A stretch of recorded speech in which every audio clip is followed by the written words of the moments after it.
بسم اللہ الرحمن الرحیم۔ روزے کی حالت میں حجامہ کروانا کیسا ہے؟ تو آئیے دیکھتے ہیں۔ حدیث نمبر ہے 1939 اور اس کے راوی ہیں حضرت عبداللہ بن عباس رضی اللہ تعالیٰ عنہما۔ فرماتے ہیں کہ رسول اللہ صلی اللہ تعالیٰ علیہ وآلہ وسلم احتجم النبی صلی اللہ علیہ وسلم وہو صائم۔ صائم یعنی روزے دار، جس کو ہم حجامہ کہتے ہیں عربی میں، اس کو اردو میں ترجمہ پچنا وغیرہ کیا جاتا ہے۔ دیکھیے کہ فرمایا کہ نبی کریم صلی اللہ علیہ وآلہ وسلم نے روزے کی حالت میں پچنا لگوایا۔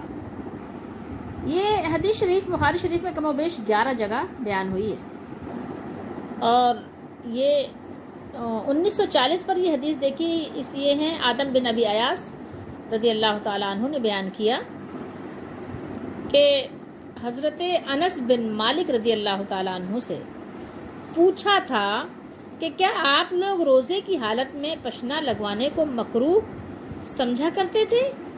تو آپ نے جواب دیا کہ نہیں، البتہ کمزوری کے خیال سے روزے میں نہیں لگواتے تھے۔ تو کچھ صحابہ ایسے تھے جو رات میں لگواتے تھے۔ لازمی بات ہے کہ اس میں آپ کا خون نکلتا ہے نا، تو اس میں آپ کو ویکنس ہونے کا اندیشہ تو ہے، تو اس لیے ٹھیک ہے۔ یہاں الفاظ دیکھ لیجئے، یہاں بھی آپ کو ہم دکھا دیتے ہیں۔ دیکھیے حجامہ ہی ہے نا، حجامتا کہا کہ اکنتم تکرہون، کیا آپ لوگ مکروہ جانتے تھے اس کو، حجامہ کروانے کو؟